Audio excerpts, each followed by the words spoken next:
আছো ইলি?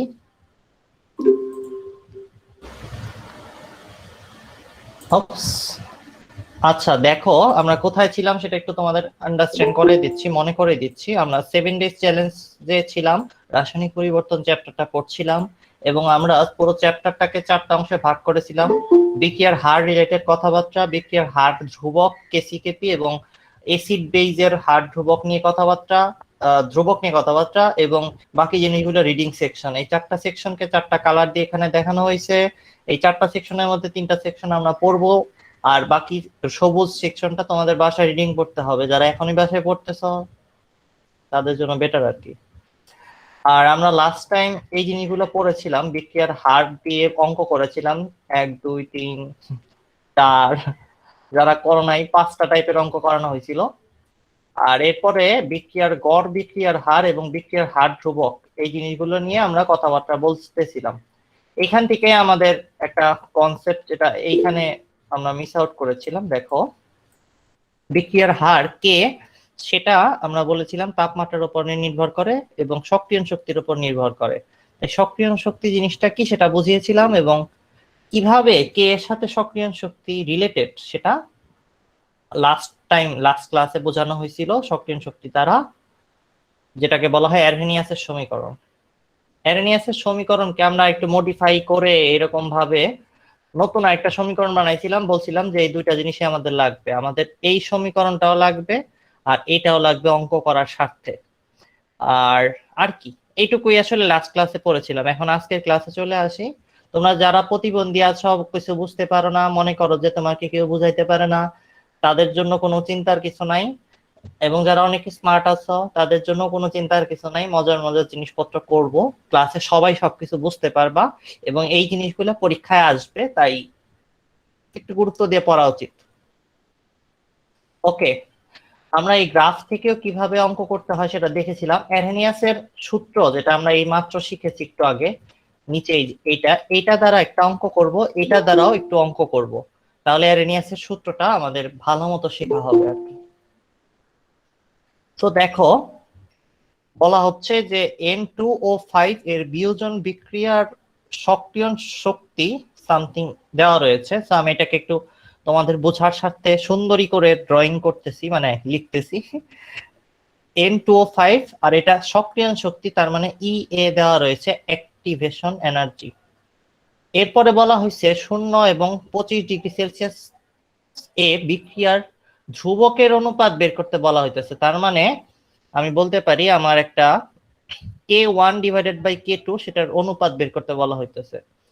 এবং এই অঙ্কটা মানে একদম ফেলে দেওয়ার মতো না, কারণ এটা 13-14 সালে বইটা আসছে, তার মানে আনইম্পর্টেন্ট অঙ্ক না, ফালতু কোনো অঙ্ক না আর কি। ঠিক আছে, তো আমরা একটু আমাদের সূত্র দেখে আসি, কি জানে ছিল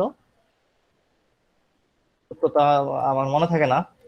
এই যে K2 পরে K1 নিচে, এরপরে 1 2 এভাবে আছে। আই থিঙ্ক কিছু একটা মনে রাখতে পারবো। চেষ্টা করি চলো। তোমরা তো খাতায় তোমাদের লেখাই আছে, তোমাদের কষ্ট নাই, কষ্ট খালি আমার। কি যেন ছিল, কি যেন ছিল, ln K2 divided by K1 is equal ln to K2 by এই কার K1 জন্য বৃষ্টি হইতেছে। আচ্ছা ঠিক আছে সমস্যা নাই। ln K2 by K1 e A by R, আর কি 1 by 1 by T1 T1 minus 1 by T2. minus এরকম সূত্র ছিল, রাইট ওকে, ঠিক আছে। আমাদের এই 0 ডিগ্রি আর এটার অনুপাত বের করতে বলা হইতেছে, তার মানে K2/K1 বা K1/K2 একটা কিছু বের করলেও হবে, বাট আমরা 0 ডিগ্রিটাকে যেহেতু এখানে যেহেতু K2 আগে আছে তাই K2টারে 0 ডিগ্রি ধরি, মানে 273 এটাকে ধরি। 273 কেন হলো, 0 প্লাস 273 করে আসছে, কেলভিনে নিতে হবে, না হলে কিন্তু সূত্র খাটবে না। T1 আসলে কত, 25 প্লাস 273 কত হয়, সামথিং কিছু একটা হবে, 298 298 298। হ্যাঁ, আচ্ছা হয়ে গেল। আর এর মানটা কত বসাবো, 8.316 বসাইতে পারো। সক্রিয় শক্তি দেখাও তুমি বুঝতে পারবা, এই যে এখানে 8.316 জুল পার Q1 4 না কি বললা আর এর মান? 8.314 না? হ্যাঁ 8.314 বা 6 লিখতে পারো। 8.316 লেখে অনেকে মডার্ন ক্যালকুলেটর অনুযায়ী। এটা কোনো সমস্যার কিছু না, আমরা একটু অঙ্কটা করে দেখি চলো।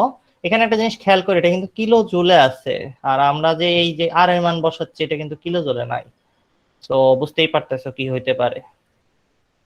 এখন আমরা ইএ যেটা সেটাকে যদি জুলে নিয়ে আসি 103.5 কিলো জুল মানে 10⁻³ জুল হয়ে গেল পার মোল গেল, সব শেষ। এখন আমরা জাস্ট বসিয়ে দিই ক্যালকুলেটরে কত আসে দেখো তো। 10⁻³ এটা ডিভাইড করবা 8.316 দ্বারা। 1/T1 বলতে আমি বুঝাইতে চাচ্ছি 273। বড়টার থেকে ছোটটা বাদ দেওয়ার উদ্দেশ্য ছিল, এই কারণে আমি এটা T1 ধরছি। এতে কোনো সমস্যা নাই, ঠিক আছে, মাইনাস আসলে কোনো সমস্যা নাই। এটা কত আসে কেউ একটু বলো তো, ক্যালকুলেটর আছে কারোর কাছে? অনেক দ্রুত ক্যালকুলেটর চালানোর একটু অভ্যাস থাকা লাগবে, হ্যাঁ বাচ্চারা।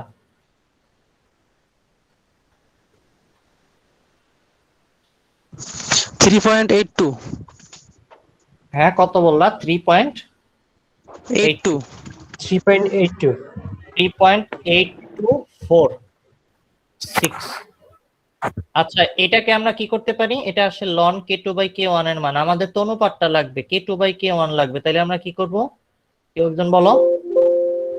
এই, নিচে গেছি গা বেশি, ওখানে লেখার জায়গা নাই। e to the power 3.8246 ফোনটাকে ওই পাশে নিয়ে যায়, তারপরে তাহলে k2/k1 is equal to e to the power, ওইটা ই টু দি পাওয়ার যদি আমরা লিখতে চাই তাহলে কত আসে? 45 দশমিক কিছু একটা আসে, তাই না? ই টু দি পাওয়ার 3.8246, ঠিক আছে, এটা কত আসে? এই জিনিসটা আসে। ক্লিয়ার না সবাই? জি ভাই।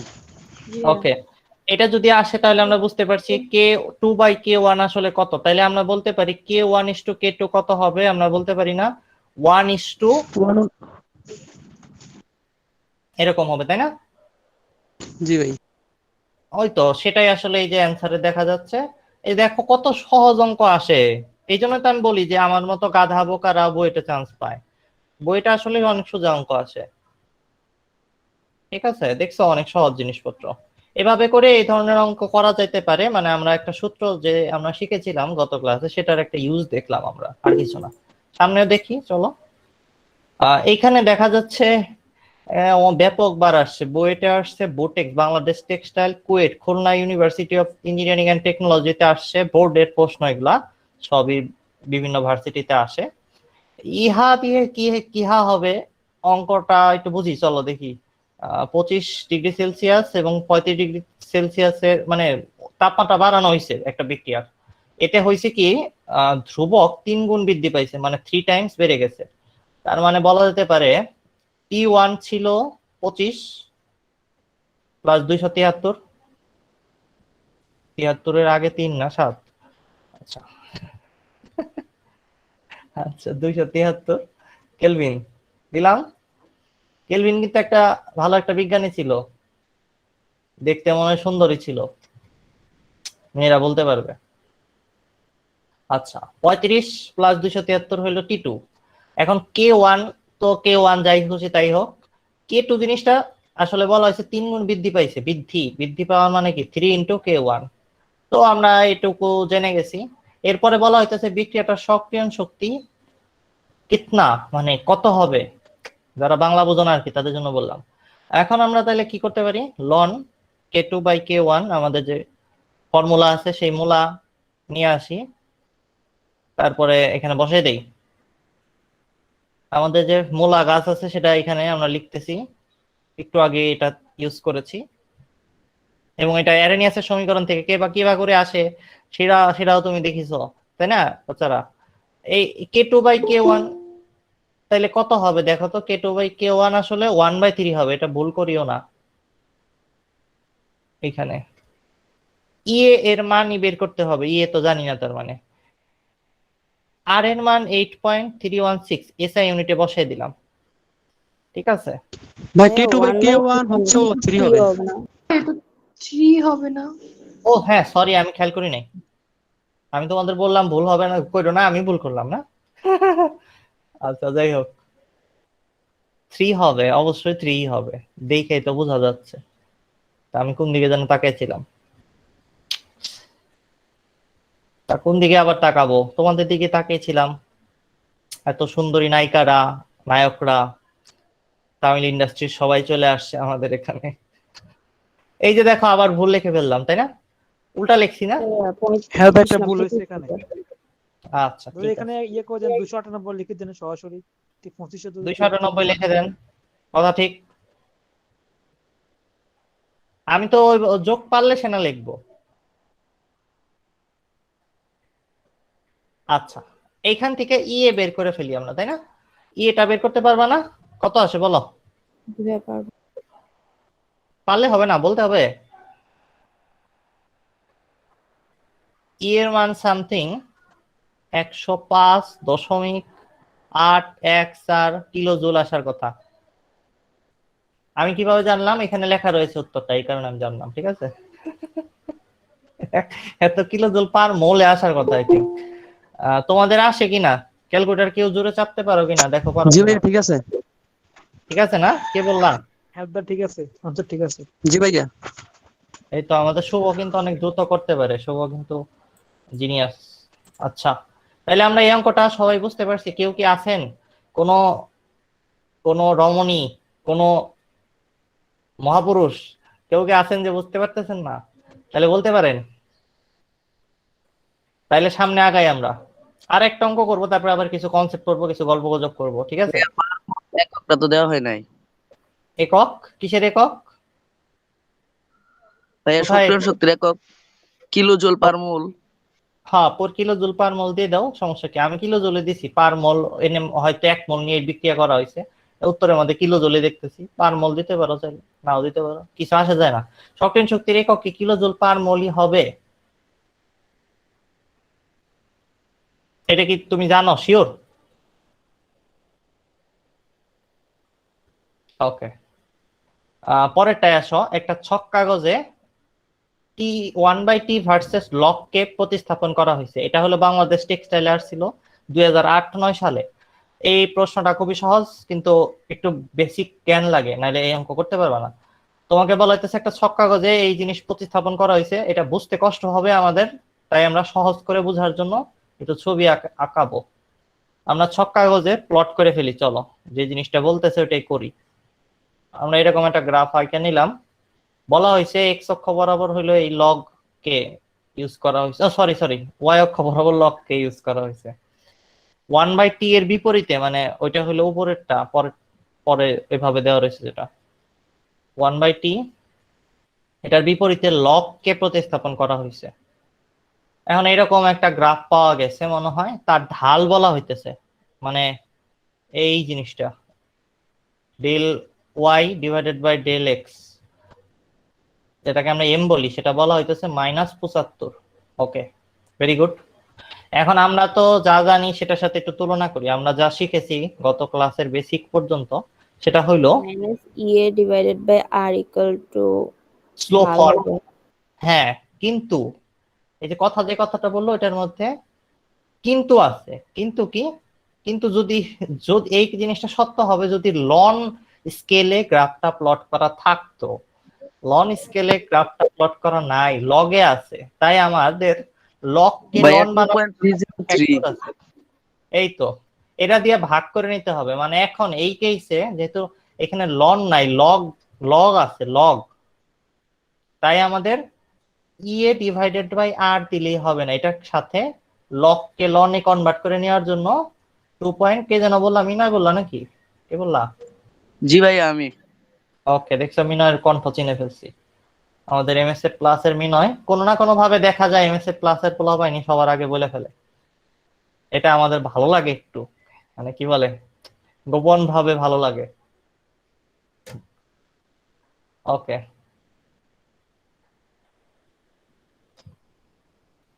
দেখো এখন যেটা বলতে চাচ্ছিলাম সেটা হলো তাহলে আমাদের এম আসলে কি সেটা বুঝিয়ে ফেলছি তো, অঙ্ক তো শেষ, আর তো কিছু করার দরকার নাই। সক্রিয় শক্তি বের করতে বলছে, এটা 75 লিখবো, এটাকে আমরা কি জানো ইএ বাই মাইনাস ইএ বাই আর লিখতাম, কিন্তু লগে আছে বইলা লনে নাই বইলা কত জানো কি জানি বললা 3 পয়েন্ট না 8 পয়েন্ট নয় বলো আবার 2.303 আচ্ছা আচ্ছা আমি তো আমির খান হয়ে যাইতেছি গা, স্মৃতিশক্তি এত দুর্বল, একটু আগে বললাম বলে গেলাম গা। তাইলে এখন ই এর মান বের করে ফেলি, মাইনাস মাইনাস কাটা কত হয়, আর এর মান বসাও, আর এর মান কত হবে জানো না, 8.316 বা 4 যা খুশি বসাও, joule per KG, sorry joule per mole per kelvin. তো কত আসে, কি ব্যাপার কেউ পারো না? 1436.381 something. 436, তারপরে আসলে জুলে আনি কিলো জুলে আসে তাই না, কিলো জুল লিখে দিলাম। ওকে চলবে? কেউ কে আছেন বুঝেন নাই? আর কেউ কে আছেন বুঝতেছেন না? আচ্ছা সবাই যদি বুঝে যায় থাকো তাহলে এটার আমরা এটা এটার কাছে আগে আসবো না, আমরা একটু একটু এই চামে চামে আর কি কি বলে বিক্রিয়ার হার রিলেটেড কথাবার্তা শিখতে শিখতে একটু গ্রিন কেমিস্ট্রি নিয়ে কথা বলবো। গ্রিন কেমিস্ট্রি মানে হলো সবুজ রসায়ন। সবুজ রসায়ন জিনিসটা কি কেউ কি জানো না? সবুজ রসায়ন জিনিসটা কি, এটা দিয়ে কি হয়? পরিবেশ বান্ধব। পরিবেশ বান্ধব উপকার এমন হচ্ছে সবুজ রসায়ন, এমন সবুজ রসায়ন পরিবেশের কোনো ক্ষতি করবে না এরকম। আচ্ছা আচ্ছা একদম ঠিক, অনেকটা ঠিক বলেছ। গ্রিন কেমিস্ট্রি ক্যান পরিবেশের তো আমরা ক্ষতি করতে চাই মানুষরা জেনারেলি, ঠিক আছে, কিন্তু তা ক্ষতি ক্ষতি করলে তো ভালোই, আমাদের পরিবেশের ক্ষতি করে অনেক কিছু করলে আমাদের অনেক ভালো হয়, তাই নাকি? ভালো হয় নাকি? না ভাইয়া। আচ্ছা আচ্ছা অনেকের মনে হয় যে পরিবেশের ক্ষতি করলে ভালো হয়, পরিবেশের ক্ষতি করা উচিত, কিন্তু পরিবেশ বাঁচাইলে তোমার কিছু ইনকাম হবে। বাংলাদেশে কি বলে ইঞ্জিনিয়ারদের এবং ডাক্তারদের আয়ের অনেক বড় একটা উৎস হইল বৈদেশিক মুদ্রা। বিদেশিরা পরিবেশ নিয়ে আবার অনেক টেনশনে আছে, বিদেশিদের তো অনেক টাকা পয়সা আছে, আমাদের টাকা পয়সা এখন নাই, বাংলাদেশের মানুষজন আমরা গরিব মানুষ, এই কারণে আমরা সবসময় চাই যে পরিবেশের ক্ষতি হোক, মনে হয় পরিবেশ জাহান্নামে যাক, আমাদের পকেটে টাকা আসলেই হইলো। এখন সমস্যা হয়েছে কি, আমরা পরিবেশের ক্ষতি করলে আমাদের পকেটে টাকা আসবে না, বিদেশিরা আমাদের টাকাই দেয় পরিবেশ রিলেটেড গবেষণার জন্য। পরিবেশ এবং আবর্জনা, ময়লা আবর্জনা আমাদের দেশে বেশি, এই কারণে আমাদের দেশে ময়লা আবর্জনার উপরে গবেষণা করার জন্য বিদেশিরা অনেক খরচ করে। যেমন উদাহরণটা কি, পরিবেশ বিজ্ঞান বা এই গ্রিন কেমিস্ট্রি শিখলে কিভাবে কোটিপতি হওয়া যাবে সেই টিউটোরিয়ালে তোমাদের সবাইকে স্বাগতম। আমি একটা জিনিস থেকে সার্চ দিতেছি, তোমরা চিনো কিনা এই জিনিসটাকে, Bill and Melinda Gates foundation, নাম শুনছো কেউ? হ্যাঁ, কি করা হয় এখানে? পরিবেশ রক্ষায় বিভিন্ন ধরনের উদ্যোগ হাতে নেওয়া হয়। কে বললা? রেজওয়ানা। হ্যাঁ রিজওয়ানা, তুমি খুবই সুইট ভাবে ব্যাপারটাকে এক্সপ্লেন করেছো, আসলেই এটাই করা হয়। আর এটা বিল গেটস এবং তার এক্স অথবা ওয়াই স্ত্রী, ঠিক আছে, Melinda, Bill Gates and Melinda দুজনে মিলে আসলে এই গেটস ফাউন্ডেশন প্রতিষ্ঠা করেছিলেন, এটাকে বলা হয় বিলস এন্ড মিলিন্ডা ফাউন্ডেশন। বুয়েটে অনেক অনেক রকমের প্রজেক্টে এই ফাউন্ডেশন থেকে টাকা আসে, মানে ইন্ডিয়া, পাকিস্তান, বাংলাদেশ যে সমস্ত জায়গায় দেশ উন্নত না, ময়লা আবর্জনা বেশি, করোনা ভাইরাস ছড়াইতে পারে, তারপরে বিভিন্ন ধরনের প্লেগ রোগ বা আদার প্যান্ডেমিক, চায়নাতে যে শুধু প্যান্ডেমিকের জন্ম হবে তা কিন্তু না, করোনা ভাইরাস বাংলাদেশ থেকেও জন্ম হইতে পারত, এবং বিল গেটসের সন্দেহ আছে যে এই সমস্ত দেশেই হওয়ার কথা। সো তারা এই সমস্ত কান্ট্রিতে, বাংলাদেশের সমস্ত দেশে যারা গ্রিন কেমিস্ট্রি বুঝে, গ্রিন এনভায়রনমেন্টের সায়েন্স বুঝে, তাদেরকে অনেক টাকা দিয়ে হায়ার করে। মানে তুমি এই বিলস এন্ড মিলিন্ডা ফাউন্ডেশনের মধ্যে যে কোনো রকমের ভালো রিসার্চ দেখাইতে পারলে রাতারাতি কোটিপতি হয়ে যেতে পারবা। এবং বাংলাদেশের যে সমস্ত প্রজেক্টে বিলস এন্ড মিলিন্ডা ফাউন্ডেশন কাজ করতেছে গ্রিন কেমিস্ট্রি নিয়ে, এই যে দেখো সবুজ ঘাসফুস। আমাদের মোটেও ভালো লাগে না, আমরা শহরে যেতে চাই, শহরের বাচ্চা হতে চাই। বাট এই যে শাকসবজি এবং পরিবেশ বাঁচানোর যে উদ্যোগ, সেটার মধ্যে তোমাদের ভালো লাগুক না লাগুক অনেক টাকা আছে আর কি। যাদের ভালো লাগে না, ইনকাম করতে চাই আমরা অনেক, তারা আসলে এই যে এই বিদেশিদের সাথে ক্ষেতের মধ্যে নামে পড়তে পারো।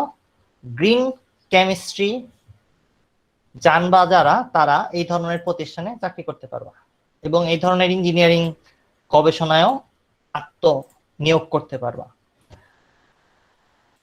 তা তোমার ভালো লাগে, আমার একটা বান্ধবী আছে, এই যে কালকে মনে হয় আমেরিকা যাচ্ছে, ও বলতো ওর এনভায়রনমেন্ট কেমিস্ট্রি খুব ভালো লাগে, হ্যান ত্যান ভালো লাগে, অনেক কিছু এনভায়রনমেন্ট বাঁচাতে চায়। তা সে এখন আমার কাছ থেকে পাইথন কোর্স করে কানাডা যাচ্ছে, আমেরিকা যাচ্ছে বলছিলাম, ওইটা আরেকজন। আচ্ছা, এই যে বান্ধবী সে সে হলো কানাডা যাচ্ছে। কানাডার যাওয়ার আগে সে আমার কাছে পাইথন কোর্স শিখতে আসছে। এখন আমি পাইথন শিখাই দিলাম তাকে, পাইথনের বিভিন্ন ধরনের ট্রেনিং তাকে দিয়ে দিলাম। এরপর সে এখন ওই বিদেশের প্রফেসররা বলছে আমি এই সমস্ত জিনিস করতে পারি, হ্যান ত্যান এটা ওটা। এরপর বিদেশে প্রফেসর দেখছে হ্যাঁ তাহলে ঠিকই আছে, ওরে পাইথন শেখানো হয়েছে, কেউ না কেউ শেখাইছে, তো ওরে পরবর্তীতে নিয়ে নিছে বিদেশে উচ্চ শিক্ষার জন্য। সে চলে যাচ্ছে, 20 তারিখে যাবে। আজকে কত তারিখ? কালকে বললাম যে, হেই Google, what is the day today? Today is Thursday. 19 তারিখ। আজকাল গুগলও কুইরামি করে, 19 তারিখ। তাহলে ডেট বললো না, আজকে খালি থার্সডে বললো, ডেট জিজ্ঞেস করি না, ডেট বললো না, কনজারভেটিভ। আচ্ছা 19 তারিখ, কালকে তাহলে 20 তারিখ, ও তাহলে কালকে চলে যাচ্ছে। আর ও মোটেও পরিবেশ বাঁচাচ্ছে না, ও ওইখানে যায় বিভিন্ন পার্টস ডিজাইনিং এর কাজ করতেছে ইঞ্জিনিয়ারিং খাতে। বেসিক্যালি ওই যে বললাম পরিবেশকে বাঁচাতে চায় না বাংলাদেশের মানুষজন, কিন্তু মেয়েরা ছেলেরা বলবে পরিবেশকে আমি অনেক ভালোবাসি, হ্যান ত্যান, একটা গাছও বুনে না কেউ, তারপরে বলে পরিবেশকে ভালোবাসি। কারণ ওই যে বিলস এন্ড মিলিন্ডা ফাউন্ডেশন থেকে গরম গরম টাকা পাওয়া যাবে, বুঝছো? এই কারণে সবাই গ্রিন কেমিস্ট্রি শিখতে চায়। তো গ্রিন কেমিস্ট্রি নিয়ে তোমার বইয়ের মধ্যে অখাদ্য বাজে বাজে কথা লেখা আছে, মুখস্থ করতে হবে ওগুলা। তেমন পরীক্ষায় কিছু আসবে না, আবার আসতে পারে, ঘ নম্বরে দিয়ে দিতে পারে যদি কারো প্রশ্ন করতে ইচ্ছা হয়। যে কেউ যদি বিল গেটসের টাকা খায় থাকে, তাহলে ওই গ্রিন কেমিস্ট্রি থেকে ঘ নম্বর প্রশ্ন দিয়ে দিবে, এরকম আসতে পারে। পরিবেশ বাঁচাও করোনা পরিস্থিতিতে সরকারেরও পছন্দের টপিক হইতে পারে, বাট কোনো ভর্তি পরীক্ষায় এখান থেকে কিছু আসবে না। তারপরেও গ্রিন কেমিস্ট্রির অংশটা তোমরা একটু মুখস্থ করে রাখবা, কারণ সবারই টাকার দরকার আছে। আর গ্রিন কেমিস্ট্রির যে জিনিসটা বুঝতে হবে সেই জিনিসটাকে বলা হয় যে সিএফসি নিয়ে আলোচনা করা হয়। ওজোন লেয়ারে সিএফসির কিছু ঝামেলা আছে, সিএফসি যেন তুমি চিনতে পারো। বিল গেটসের সাথে কাজ করতে গেলে তোমার আবার লাগতে পারে এই যে সিএফসি, এই সিএফসি এর নামকরণ দরকার পড়তে পারে। সেই টেকনিকটা তোমাদের আমি একটু চট করে দেখিয়ে দিচ্ছি। আমরা বিক্রিয়ার হারে আবার ফিরে যাব, তার আগে একটুখানি বিল গেটস আর মিলিন্ডাকে নিয়ে কথাবার্তা বলে নিলাম। দেখো সিএফসির নামকরণের ক্ষেত্রে কেউ কিছু বলবি রে ভাই? আনমিউট কেন? শুভ আছো নাকি?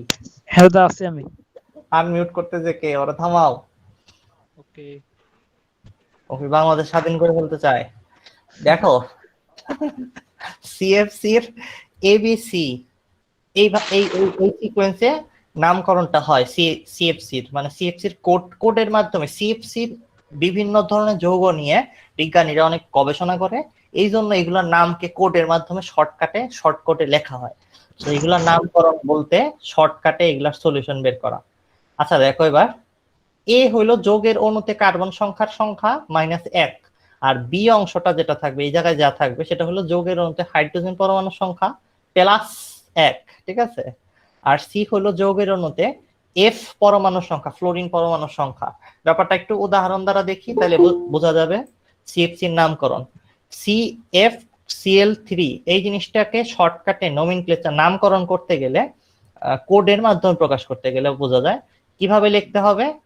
অ্যান্সার হলো CFC11 বলা হয়। এই জিনিসটাকে যে ওইটা লিখবা, কেমনে লিখবা, মানে কিভাবে এই যৌগটাকে সিএফসির সাহায্যে নামকরণ করবা কোডের মাধ্যমে, এটার ভিতরে লুকিয়ে আছে যে কি জিনিস দ্বারা তৈরি হয়েছে এটা।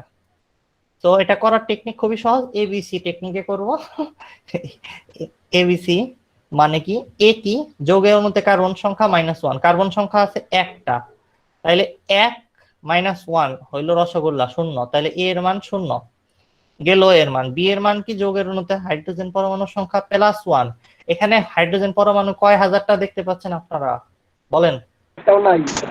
0 0 + 1, তার মানে রসগোল্লা +1 এ হয় 1, তাই বি এর মান 1। সি এর মান যোগের অণুতে ফ্লোরিন পরমাণু সংখ্যা কয়টা দেখতেছেন আপনারা? একটা একটা।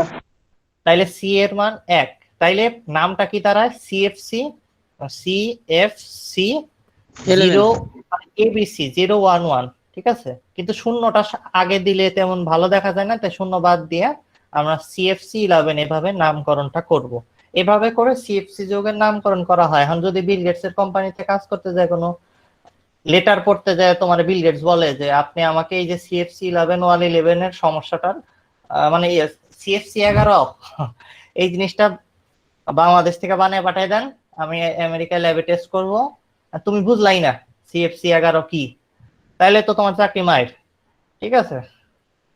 এরকম আরেকটা উদাহরণ দেখো। ভাইয়া অ্যাটম এন্ড কেমি সম্পর্কে কিছু বললেন না? এই কথা কি কইলা? কোথা থেকে অ্যাটমের কি কি আসলো? অ্যাটম এন্ড কেমি। হ্যাঁ হ্যাঁ, ও আচ্ছা, অ্যাটম অ্যালকেমি। বাবারে বাবা, তোমরা একটা লেভেলে আছো। গ্রিন কেমিস্ট্রি পড়াবোই না চিন্তা করছি, তা তুমি আমার অ্যাটম অ্যালকেমি জিজ্ঞেস করতেছ? প্রশ্ন করিওই না, মানে এই কথা মনেই মনেই রাখো, ভুলে যাও। যোগের অণুতে কার্বন পরমাণুর সংখ্যা -1, মানে এখানে 0 আসতেছে। দেখো, যোগের অণুতে হাইড্রোজেন পরমাণুর সংখ্যা +1, এটা হলো 1 যোগ করলে আসতেছে 2।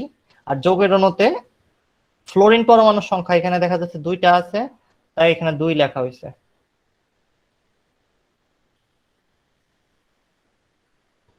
কোন জিনিস যেটা তুমি বই পড়ে একাই বুঝবা, সেটা আসলে এই কোর্সের মধ্যে আমি রাখি নাই, কিছু বোঝাচ্ছি না, মুখস্থ জিনিসপত্র তাই আমার জিজ্ঞেস করিও না। সিএফসি = 0 to 2, এভাবে করে 0টা বাদ দিয়ে সিএফসি 2 মানে হলো এই জিনিসটা। সো দ্যাটস দ্য টেকনিক, এভাবে নামকরণ করতে হয়। উল্টা কাজটা পরীক্ষায় আসে মাঝে মাঝে পেজ দিয়ে, যদিও এটা বিল গেটস তোমার দিবে না। উল্টা কাজটা হইলো ক্লোরিনের পরমাণুর সংখ্যা নির্ণয় করা। তোমাকে বলা থাকবে, তুমি নির্ণয় করবা। নির্ণয় করার টেকনিক এখানে লেখা রয়েছে। ক্লোরিনের নাম্বারকে ওভাবে লিখবা, ABC + 99 কে DFE নতুন একটা ভ্যারিয়েবলে প্রকাশ করবা। বুঝাইতেছি সহজ ভাবে। তোমাকে বলা হইতেছে CFC 11 এর মধ্যে ক্লোরিন কয়টা আছে সেটা বের করো। সেটা আমরা বের করার জন্য প্রথমে করব কি, এই যে এই স্টেপটা নেব। বলা হয়েছে ABC যা থাকবে সেটার সাথে 99 যোগ করো। ABC এর এখানে আছে হলো 11, তাই 11 + 99 = হয় কত? 110। এরপরে বলা হয়েছে 110 যেটা আসছে সেটাকে এই যে DEF লেখো, মানে এটাকে DEF হিসেবে কল্পনা করো। তাইলে D হইল 1, E হইল 1, F হইল 0। তো D এর মান 1, E এর মান 1, F এর মান 0। এখন তুমি যে কায়দাটা অ্যাপ্লাই করবা সেটা হলো এই সূত্রের মধ্যে বসাই দিবা এটাই ক্লোরিনের সংখ্যা, 2D + 2 - E - F। সো আমি যদি একটু বসে দেখাই, এই হলুদ কালারে কালি নিছি, হ্যাঁ। 2D মানে হলো 2 × 1 + 2 - 1, F মানে -0, কত আসে? 3 আসে না? তাইলে আমাদের এটার ভিতরে ক্লোরিন পরমাণুর সংখ্যা আছে কয়টা? 3টা। এইভাবে এই যে একটা টেকনিক দেখানো হয়েছে, এটা তুমি নিজেও বানাইতে পারো। বাসায় যারা গণিত বেশি বুঝো তারা একটু বাসায় চেষ্টা করো। আমি যদি এখন বুঝাইতে চাই, পলাবে, হায় হায় খালি গণিতিক কথা বলে, ঠিক আছে, কোন গাণিতিক কথা বললাম না। তুমি এই সূত্রটা মনে রাখবা, ABC কেমনে করে বের করে, এবং এই সূত্র দুইটা মনে রাখবা। তাইলেই তুমি ক্লোরিন CFC রিলেটেড বিভিন্ন ধরনের নামকরণ সংক্রান্ত অবজেক্টিভের সমাধান পেয়ে যাবা। জেনারেলি এটা অবজেক্টিভের বাইরে ঘ নম্বরে আসার সম্ভাবনা খুব কম, কিন্তু তারপরে করোনাকালীন সময় আসতে পারে বইলা একটু কথাবার্তা বললাম। তোমরা কি আমার কথা বুঝতে পারছো? কে কে চাকরি করতে চাও? আজাদ, ক্লিয়ার? জি ভাইয়া জি ভাইয়া ক্লিয়ার। জি ভাইয়া ক্লিয়ার। ওকে, আরেকটু সামনে আগাই। এখন আমরা আবার আমাদের মেইন জায়গায় ফিরে গেলাম। আমাদের সেকশন 1-এ আমরা বিক্রিয়ার হার নিয়ে কথাবার্তা বলতেছিলাম। ঠিক আছে, হার এত বেশি ডিসকাশন করতেছি। আজ কততম ক্লাস বাচ্চারা? তৃতীয়তম। তৃতীয়তম ক্লাস আজকে। 3, রাইট? আচ্ছা, জি ভাইয়া 3 নাম্বার। 3 নম্বর ক্লাস। 3 নম্বর ক্লাস, তাহলে একটু আগাই আর কি। হ্যাঁ, 1 নম্বর সেকশন তাড়াতাড়ি শেষ করে ফেলি, নাহলে আবার কষ্ট হয়ে যাবে ওই দিক দিয়ে। দেখো, আমরা বিক্রিয়ার হারের জেনারেলি উভয়মুখী বিক্রিয়া আস্তে আস্তে একটা সময় ইকুইলিব্রিয়াম বা সাম্যাবস্থায় পৌঁছাতে চায়। মানে মানে খুব সহজ, এ প্লাস বি যদি বিক্রিয়া করে আস্তে আস্তে এ বি তৈরি করে, এ বি উল্টা দিকে ফিরে আসা শুরু করে, এ বি ভেঙে উল্টা দিকে এই ঘটনা ঘটে। মানে এ বি ভেঙে আবার এ প্লাস বি মাইনাসে পরিণত হয়।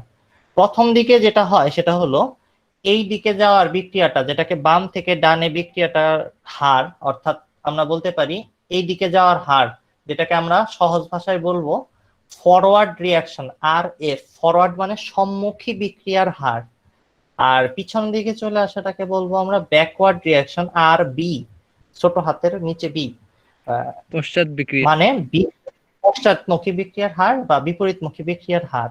শুরুতে যেটা হয় সেটা হলো গ্রাফের মাধ্যমে দেখতে পাচ্ছ, শুরুতে যখন সময় শূন্য তখন এইটা হলো শূন্য আর এইটা সামথিং 100%ই থাকে, মানে বিক্রিয়ার হার সামনের দিকেরটা বেশি থাকে। আস্তে আস্তে যখন উৎপাদ বা প্রোডাক্ট বাড়তে থাকে তখন কি হয়, এটা কমতে থাকে। ফরওয়ার্ড রিয়াকশনের হার আস্তে আস্তে কমতে থাকে, আর ব্যাকওয়ার্ডটা উল্টা দিকেরটা বাড়তে থাকে, কারণ এইগুলা বাড়তেছে সংখ্যায়, ওইটাও বাড়তে থাকে। এমন একটা সময় আসে যখন সম্মুখ বিক্রিয়া আর বিপরীতমুখী বিক্রিয়া দুইটা একই সমানে থাকে। মানে যে পরিমাণ ভাইঙ্গা উৎপাদে পরিণত হয়, প্রোডাক্টে পরিণত হয়, সরি উৎপাদিত ঠিকই বলছিলাম, উৎপাদে পরিণত হয়, সেটাই পরিমাণ আবার ভাইঙ্গা বিক্রিয়কে পরিণত হয়। সো আসলে বিক্রিয়ার হার দুই পাশ থেকে সমান হয়ে যায়। এই কন্ডিশনটাকে বলা হয় ইকুইলিব্রিয়াম কন্ডিশন বা সাম্যাবস্থা। যখন যখন কি হয়, কন্ডিশনটা লেখো, সাম্যাবস্থা কাকে বলে? যখন সম্মুখ বিক্রিয়ার বেগ বা হার এবং বিপরীতমুখী বা পশ্চাৎমুখী বিক্রিয়ার হার সমান হয়ে যায়, তখন এটাকে আমরা সাম্যাবস্থা বলি। সাম্যাবস্থায় ভিতরে ঘনমাত্রার চেঞ্জটা ওই রকম হয় না যেরকম আমরা একটু আগে দেখলাম বিক্রিয়ার হারের মতো। কিরকম হয়? এরকম হয়। প্রথমত রিয়াক্টেন্ট, রিয়াক্টেন্ট মানে কি?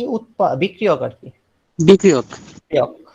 বিক্রিয়ক আস্তে আস্তে আস্তে আস্তে শুরুতে কমতে থাকে, কারণ বিক্রিয়া করতেছে, বিক্রিয়া তো কমবই, জ্বালানি কমতেছে আর কি। আচ্ছা, এরপরে কমতে কমতে কমতে কমতে কমতে কমতে একটা পর্যায়ে যায় আর কমে না, কারণ ওই যে সাম্যাবস্থায় বিক্রিয়া পৌঁছে যায়। আর উৎপাদের পরিমাণ আস্তে আস্তে বিক্রিয়া হচ্ছে, বাড়তেছে বাড়তেছে বাড়তেছে, বেড়ে বেড়ে বেড়ে বেড়ে একটা পর্যায়ে গিয়ে এটাও আর বাড়ে না, কারণ এটাও উল্টা দিকে এখন বিক্রিয়া শুরু করে দিছে অনেক ভালো রকমের হারে। সো এই জিনিসগুলা সাম্যাবস্থায় যায় একটা আরেকটা সমান হয়ে যায় না। এগুলার হার মানে বিক্রিয়ার হার সমান হয়েছে ঠিকই, কিন্তু ঘনমাত্রা যেটা মানে পরিমাণটা সেটা সমান হয়ে যায় নাই। সো এরা এই অবস্থায় ফিক্স হয়ে যায়, এখন আর বাড়েও না কমেও না। ধরতে পারো তুমি যে এটা মনে করো 10 গ্রামে আছে, আর এটা এটা মনে করো সামথিং 3 গ্রামে আছে, এভাবেই ফিক্স হয়ে যায় এবং এই লাইন চলতেই থাকে। এইটা এইভাবে বড় করে দিতে পারো। যতক্ষণ বিক্রিয়া সাম্যাবস্থায় থাকবে ততক্ষণ পর্যন্ত বিক্রিয়কও বাড়ে না, উৎপাদও বাড়ে না, এই জায়গায় যা ফিক্স হয়ে যায়। এই লাইনটাকে আমরা সাম্যাবস্থার অংশ ধরতেছি। তার মানে আমরা যদি এইভাবে কাটি, এইটাই হলো ইকুইলিব্রিয়াম কন্ডিশনের অংশটা, এলাকাটা। কিন্তু তার আগে আপস এন্ড ডাউন ছিল। তার আগে কি হলো, বিক্রিয়ক কমে গেল আর উৎপাদ বাইরে গেল, উৎপাদ বাইরে বাইরে একটা জায়গায় থাইমে গেল, আবার বিক্রিয়ক কমে কমে একটা জায়গায় থাইমে গেল, তারপরে সাম্যাবস্থা অর্থাৎ এই অবস্থাটা প্রাপ্ত হয়েছে। তো গ্রাফের এই পয়েন্টটা এই দিক থেকে যেটা দেখাইতেছি, এখানেও ওইটা উৎপাদের মানে পরিমাণের উপর বেস করে, ঘনমাত্রার উপর বেস করে গ্রাফটা এরকম হবে। বিক্রিয়ার হারের গ্রাফ আর ঘনমাত্রার গ্রাফ এক না। ঘনমাত্রা বিক্রিয়া কি এম হয়? কথাটা বুঝি নাই, এম হয় মানে বিক্রিয়ক ও উৎপাদ কি সেমই থাকে? বিক্রিয়ক উৎপাদ সেম থাকে, মানে বিক্রিয়ক উৎপাদ সেম থাকবে কেন? এ প্লাস বি এ বি হইতেছে, A B R A B আলাদা, তো দুইটা জিনিস তো আলাদা, মানে কি সেম থাকে বলতে চাইতেছো? না ভাইয়া, ওই যে একটা জায়গায় বলছিল আগে একটু কথাটা রিপিট করছিলেন, যেন ওই কথাটা বুঝি। আমি তোমাকে বলি, এখন সোজা সোজা বাংলায় বুঝিয়ে বলি, দেখো এ আর বি এগুলার ভাঙা যাওয়ার যে হার আছে রেট, আর এ বি ভাঙা পিছন দিকে এ বি হয়ে যাওয়ার যে হার আছে, এই দুইটা হার আর এফ এবং আর বি সমান হয়ে যায় সাম্য অবস্থায় যাওয়ার পরে। কিন্তু এই কথার মানে এটা না যে এ বি এর ঘনমাত্রা আর এ বি এর ঘনমাত্রা, মানে এ আর বি আলাদা আলাদা ঘনমাত্রা আর এ বি যোগটার ঘনমাত্রা এগুলো এক হয়ে গেছে, এরকম কিছু না। এখানে ঘনমাত্রা সেম থাকে না। এই যে দেখো ঘনমাত্রা কিন্তু সেম নাই। এখানে আমরা দেখতে পাচ্ছি এটা কি নিচে ছিল, এটা হলো এ বি, এটার ঘনমাত্রা বেশি, আর এ আর বি যে আলাদা আলাদা ঘনমাত্রা ছিল সেটা আস্তে আস্তে কমতেছে বিক্রিয়ার অগ্রসর হওয়ার সাথে সাথে, কমে একটা জায়গায় পৌঁছাইছে। তুমি যদি বলো সেম হয়, কি সেম হয়? এই দুটার হার সেম হয়, যেটা এই গ্রাফে দেখতে পাচ্ছ। কিন্তু পরিমাণে কি সেম হয়, ঘনমাত্রা কি সেম হয়? এই গ্রাফ দেখে কি মনে হয়? এই গ্রাফ দেখে কি মনে হয় সেম হয় ঘনমাত্রা? না ভাইয়া। ওকে, এটাই এতক্ষণ ধরে বোঝাইতে চেষ্টা করতেছি। এখন সাম্য অবস্থায় বিক্রিয়ার কোন দিকে যাবে, মানে সাম্য অবস্থায় বিক্রিয়াটাকে কোন দিকে ফরওয়ার্ড ব্যাকওয়ার্ড করানো যেতে পারে, বিভিন্ন কিছু দ্বারা সাম্য অবস্থাকে প্রভাবিত করা যেতে পারে। অর্থাৎ কি বলে, বিয়ের পরে অনেকেই বলে আমি তোমার সাথে থাকবো, হ্যান থাকবো, ত্যান থাকবো, তাই না? তারপর দেখা যায় পুরোনো বান্ধবী পাওয়া যায়, তারপরে একটু ঝামেলা টামেলা হয়, সিনেমাতে তো দেখো কি হয়, কাবি খুশি কাবি গাম। তো এই যে বিক্রিয়া হইলো, তারপরে যে কাবি খুশি কাবি গাম হয়ে যেতে পারে, মানে সাম্য অবস্থায় পৌঁছানোর পরে তাপমাত্রায়, চাপে, ঘনমাত্রায় পরিবর্তন করে তুমি চাইলে বিক্রিয়াকে বিভিন্ন দিকে ফ্লো করাইতে পারবা। মানে সাম্য অবস্থায় পৌঁছানোর পর একটা চমৎকার ঘটনা ঘটবে। কি ভাইবে দেখো, বিক্রিয়ক উৎপাদে পরিণত হয়েছে, উৎপাদ বিক্রিয়কে পরিণত হইতেছে, তুমি কিন্তু আর চোখে দেখবে না যে আসলে কিছু হইতেছে, তোমার মনে হয় ওই বিক্রিয়া থেমে গেছে। সাম্য অবস্থা বা ইকুইলিব্রিয়াম কন্ডিশনের বৈশিষ্ট্য এরকম। তোমার মনে হবে রিঅ্যাকশন ইজ টোটালি স্টপড।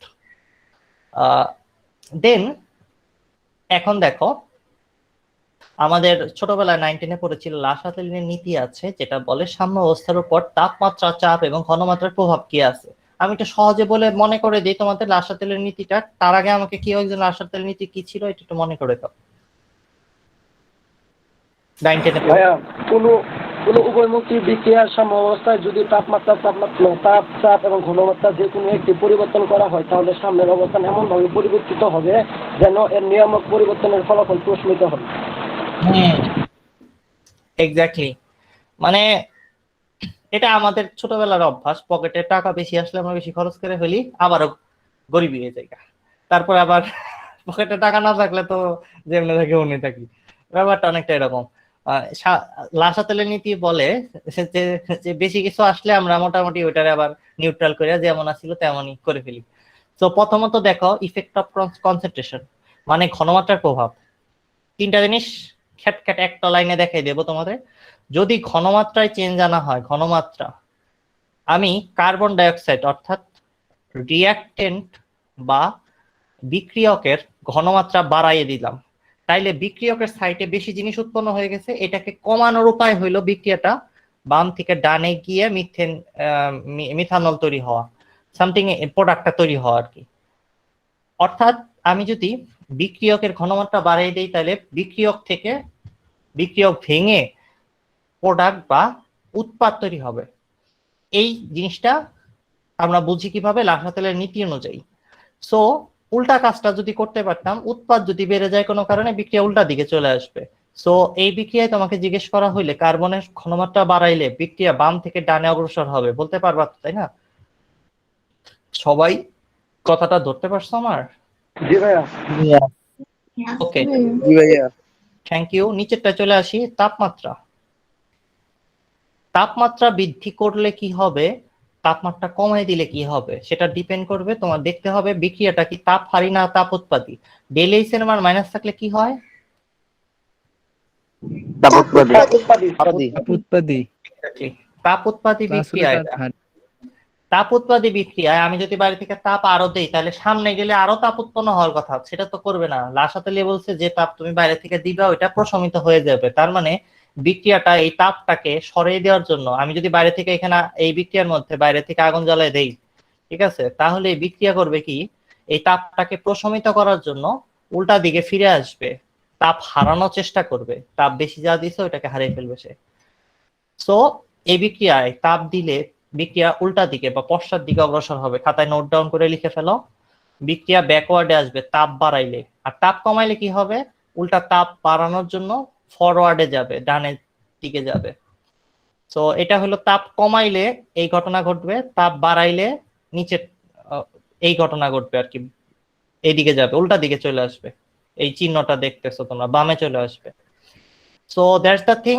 আর নিচের বিক্রিয়াটা, এটা কি বিক্রিয়া, ডেলএইচএন1 প্লাস দেখা যাচ্ছে, বলো।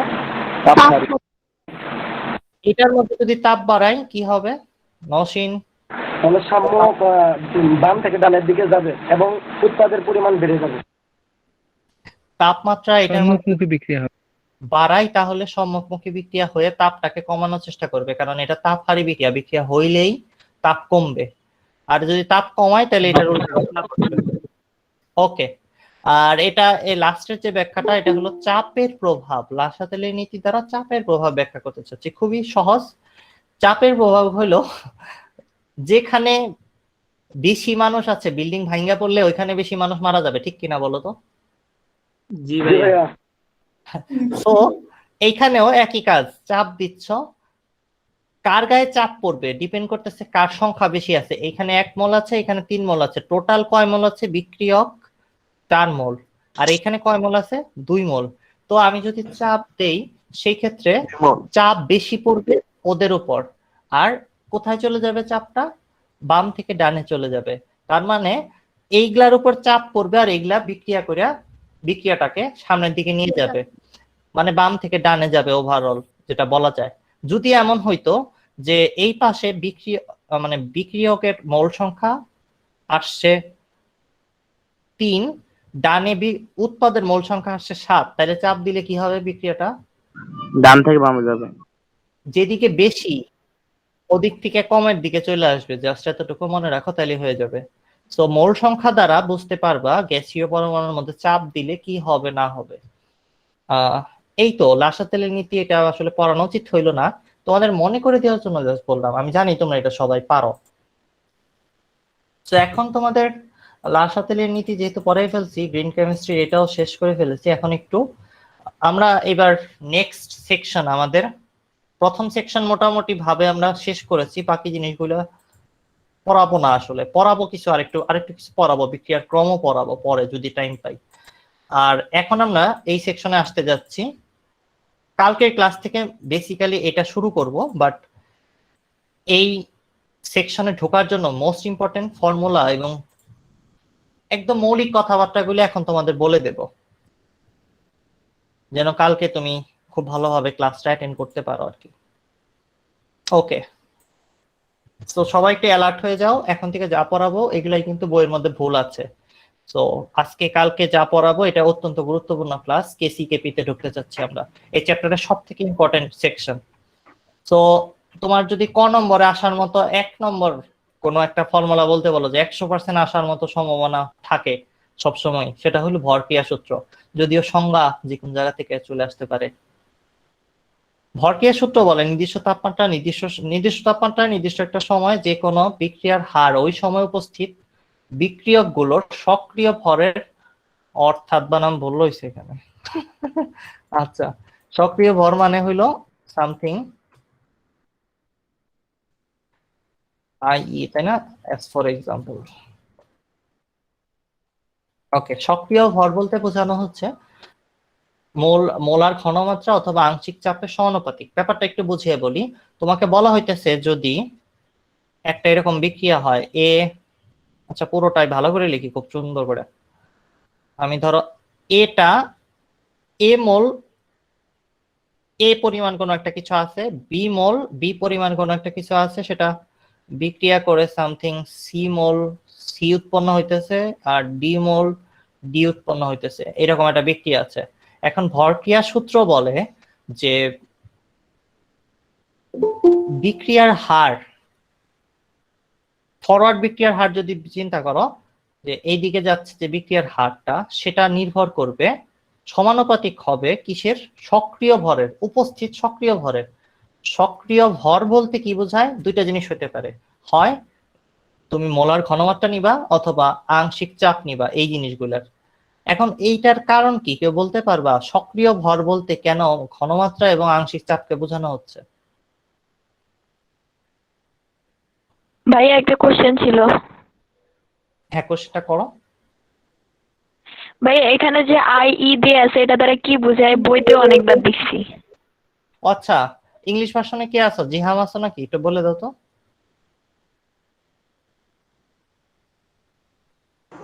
ইনস্টেন্স বোঝায়, example something. Exactly, as for example, এরকম একটা কিছু বোঝায় আই থিঙ্ক। আমি ভাষায় ওইভাবে জিনিসপত্রকে ভেঙে চুরে দেখি না, বাট এটা ইউজ করে কেন এটা আমি বুঝি আর কি। বাট এক্স্যাক্টলি ওয়ার্ডটা অ্যাজ ফর আমি এক্সাম্পল বইতে দেখছি। আচ্ছা, যাই হোক, মানে উদাহরণস্বরূপ আর কি। তোমরা যদি বাংলা জিজ্ঞেস করো এটার, তো দ্যাটস ইট, এটা বোঝাইতেছে। এখন দেখো, তোমাদের যে প্রশ্নটা করতে চাচ্ছিলাম তার আগে একটা কথা বলি, ভরক্রিয়ার সূত্র কেন সঠিক সেটা একটু বোঝার চেষ্টা করো। তুমি যত বেশি ভারী জিনিস নিয়ে বিক্রিয়া করবা, তত মানে যত বেশি মাংস, মানে মুরগি কাটা হবে তত বেশি তো মাংস হবে, নাকি নাকি অন্য কথা? ব্যাপারটা বুঝতেছো? এইখানে তাই বলতেছে, ভরক্রিয়া সূত্র কিন্তু খুব কঠিন একটা কথা না। নির্দিষ্ট তাপমাত্রায় তোমার তাপমাত্রা চেঞ্জ না করে চিন্তা করতে বলতেছে। তারপরে বলতেছে যে যত বেশি ভর থাকবে ততই তো সামনের দিকে বিক্রিয়াটা ঘটবে।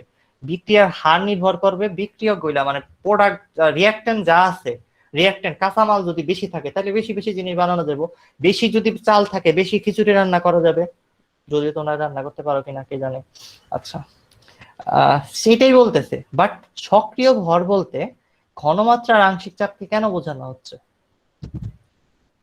কেউ বলতে পারবা? বলতে চাও?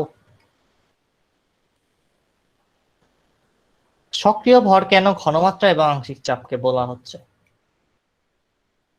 রিজনটা হলো ঘনমাত্রা আর আংশিক চাপই গ্যাস এবং দ্রবণে থাকা জিনিসগুলোর ক্ষেত্রে নির্ণয় করা সহজ। তুমি একটা গ্যাসকে আলাদা করে সুন্দর করে পাত্রে নিয়ে আইসা ওইটার ভর নির্ণয় করতে পারবা না। মানে তুমি যদি সবজির দোকানদারের কাছে যায় বলো যে আমার একটা কেমিক্যালের ভর নির্ণয় করে দেন, পালা পাথর ওইদিকে দেবে, এরপরে গ্যাস এদিক দিয়ে উড়ে চলে যাবে। তার মানে ভর যেটা সক্রিয় থাকে সেটা বুঝার কোনো উপায় নাই, মাপারও কোনো উপায় নাই তোমার কাছে, যদি তুমি গ্যাসীয় জিনিসপত্র এবং দ্রবণ নিয়ে কাজ করতে চেষ্টা করো। দ্যাট ইজ ওয়াই আমরা গ্যাসের এবং দ্রবণে থাকা জিনিসপত্রের ভরকে পালাপাথরে মাপতে যাব না। সক্রিয় ভর বলতে ওগুলার আংশিক চাপ আর ঘনমাত্রা দ্বারাই বুঝবো যে কত বেশি ভারী ওগুলা, ঘনমাত্রা দ্বারা বুঝবো অথবা আংশিক চাপ দ্বারা বুঝবো। That's the thing. এই কারণে বলা হইতেছে সক্রিয় ভরের ভর হিসেবে ঘনমাত্রাটাকে আমরা নিব অথবা আংশিক চাপকে নেব। আংশিক চাপ কি অনেকে বলে গেছে, পরে কালকে মনে করে দিব, সমস্যা নেই। আচ্ছা, ঘনমাত্রা কি এটা তো মনে থাকার কথা, অ্যাটলিস্ট 9 10-এ পড়ে আসছো। C = 10/V, মানে একক আয়তনে মোল সংখ্যা আর কি প্রতি লিটারে। এখন দেখো, ভরক্রিয়া সূত্রটাকে খুব ভালো করে বোঝা লাগবে একটু। ভরক্রিয়া সূত্র তোমাকে বলে, আচ্ছা প্রথম কথা, আমার নাম যদি হয় রঞ্জন, RANJN, এটা যদি একটা নাম হয় একটা মৌলের, তাহলে এটার সামনে পিছনে থার্ড ব্র্যাকেট দিলে এটার ঘনমাত্রা বোঝায়। কার ঘনমাত্রা? রঞ্জন এলিমেন্টার বা রঞ্জন গ্যাসের, রঞ্জন মৌলের, যেভাবে চিন্তা করো সেটার ঘনমাত্রা বোঝাচ্ছে। এখন আমি ফরওয়ার্ড রিয়াকশনের যে হার, বিক্রিয়ার হার, ভরক্রিয়া সূত্র অনুযায়ী আমরা বলতে পারি এর সমানুপাতিক। আবার বলতে পারি আমি এটা বি এরও সমানুপাতিক। কিন্তু অনেকে মনে করে বলছো না যে এইটা সি এরও সমানুপাতিক, তা কিন্তু বলা হয় না। এখানে কি বলা হয়েছে? উপস্থিত বিক্রিয়ক গুলা, যখন বিক্রিয়া এই দিকের থেকে এদিকে যাচ্ছে, মানে কি বলা যাচ্ছে, বাম থেকে ডানে যাচ্ছে, তখন বিক্রিয়ক কারা? এরা। তাই এই জিনিসটা ভুল, এই জিনিসটা ভুল। ভরক্রিয়া সূত্র অনেক ডেপথ থেকে বুঝতে হবে, নাইলে সামনের দিকে আর কিচ্ছু বুঝবা না।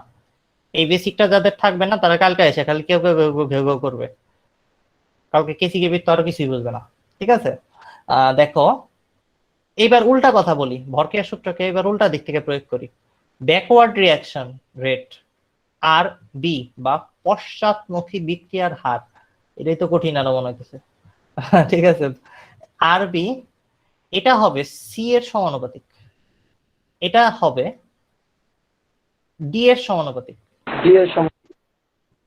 কিন্তু এই ব্যাকওয়ার্ড রিয়াকশন কোনোদিনও এ এর সমানুপাতিক হবে বলো? জি না ভাইয়া, কারণ এটা হচ্ছে ছিল বিক্রিয়ক ছিল, আর আমরা এখন করতেছি উৎপাদকটা। হ্যাঁ, এই বিক্রিয়া যখন উল্টা দিকে ঘটাইতেছি, ডান থেকে বামে আসতেছি, ব্যাকওয়ার্ড রিয়াকশনের রেট বা পশ্চাৎমুখী বিক্রিয়ার হার নিয়ে কথা বলতেছি, তখন বিক্রিয়ক কিন্তু সি আর ডি, তখন বিক্রিয়ক এ আর বি না। মাইনুল বুঝতেছ না ভাই? মাইনুল আছো নাকি? নাই, আচ্ছা মাইনুল আছে, ওকে। তাহলে এখন আরেকটা কথা বুঝতে হবে, এখানে যদি দুইটা এ থাকতো তাইলে আমরা ভরক্রিয়া সূত্রের একটা অনেক গোপন ব্যাপার, এটা সমানুপাতিক সম্পর্কগুলোর মধ্যে অনেক গোপন ব্যাপার, এটা প্রত্যেক মৌলের সাথে সমানুপাতিক জিনিসটা। মানে ভরক্রিয়া সূত্র তোমাকে বলে দুইবার এ থাকলে দুইবার এভাবে সমানুপাতিক লিখতে পারবা তুমি। আচ্ছা, দুইটা সমানুপাতিক এভাবে সম্পর্ক থাকলে সেটাকে একসাথে লেখা যায় না এইভাবে করে? হ্যাঁ, এগুলা কোথায় দেখছো বলো তো? পদার্থবিজ্ঞানে 100 বার দেখছো তুমি, দুইটাকে একবার এইভাবে লিখতে দেখছো। তোমরা ছোটবেলা থেকে পড়ে আসতেছো কি জানো? নিউটনের সূত্র, এফ সমানুপাতিক m1, এফ সমানুপাতিক m2, এফ সমানুপাতিক 1/r স্কয়ার, তারপরে এভাবে করে একসাথে লেখো তোমরা, তাই না? m1 m2/r স্কয়ার, তারপরে f = g m1 m2/r square. এই তো নিউটনের মহাকর্ষের সূত্র। তোমরা কি করছিলা খেয়াল আছে? প্রত্যেকটা সমানুপাতিক জিনিসগুলোকে আলাদা আলাদা থাকলে তাদেরকে গুণ করছিলা, খুন করো না কিন্তু, গুণ করতে বলছি। ঠিক আছে, তাইলে এখানে দুইটা থাকলে এখানেও কি হয়ে যাবে বলতো? এর উপরে একটা স্কয়ার চলে আসবে। বুঝতেছো না সবাই? বুঝতেছো? সমানুপাতিক চিহ্ন কি এখন উঠায় দিলে তো একটা ধ্রুবক বসানো লাগতো, এখনো তো সমানুপাতিক চিহ্ন উঠাই দিইনি তো এখন, এই জন্য ধ্রুবক বসাইতেছি না, ধ্রুবকের কাছে যাবো একটু পরে। বাট আমি তোমারে বলতেছি যে দুইটা সমানুপাতিক সম্পর্ক থাকলে সেগুলোকে একসাথে গুণ আকারে লেখা যায় কিনা সেটা বলতেছি। গণিত বুঝো ব্যাপারটা, মানে যেটা বলতে চাইতেছি বুঝছো?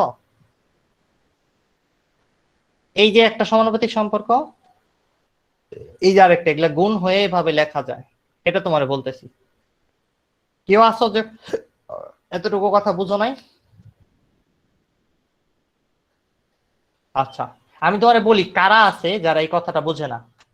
প্রথমত লেখো বাংলাদেশের বেস্ট সেলার বইয়ের লেখক যারা যারা আছে, এবং নটরডেম কলেজের এক্স ডিপার্টমেন্ট হেড যারা আছেন, তারা এই কথাটা বুঝে না। তারপরে বাংলাদেশের আরো সম্মানিত যত টিচারের বই তোমরা পড়ো, যাদের নাম আমি এখন রেকর্ডিং এ বলতেছি না, তারা সবাই এই জিনিসটা বুঝে না।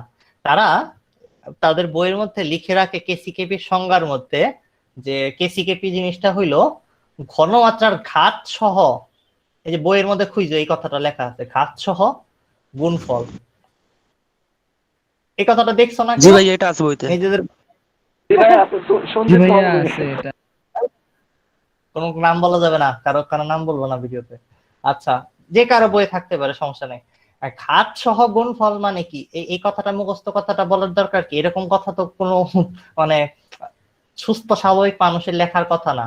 যে বুঝে না সমানুপাতিক সম্পর্ক থেকে এই ঘাতটা আসতেছে, ঘাত মানে পাওয়ার, এই যে 2 এনে ঘাড়ে চলে গেছে, এই যে এই জিনিসটাই আসলে এখানে উঠে গেছে, এটা সমানুপাতিক বইলে উঠে গেছে। যে ভরক্রিয়া সূত্র ঠিক মতো বুঝে না, যে আলাদা আলাদা প্রত্যেক মৌলের সাথে সমানুপাতিক, এই জিনিসটা যে বুঝতেছে না, সমানুপাতিক সম্পর্কের স্বাভাবিক ক্লাস 5 এর গণিত যে বুঝে না, সে নিজের বইয়ের মধ্যে এইভাবে একটা মুখস্থ কথা লেখে যে ঘাত সহ জিনিসটারে সামথিং কেসিকেপি বলে। এটা একদমই ফালতু একটা কথা। বইয়ের এই ধরনের কথা যদি তুমি লেখো এবং ভালো কোনো টিচার যে বুঝে কেসিকেপির বিষয়গুলা, সে যদি দেখে, তাইলে মনে করো অবস্থা টাইট। তোমার নিয়ে এসে টিসিও দিয়ে দিতে পারে ইউনিভার্সিটি থেকে বিদেশে গেলে, এইসব কথা লেখার কারণে। কারণ এটা খুবই ক্লাস 6 লেভেলের অঙ্ক।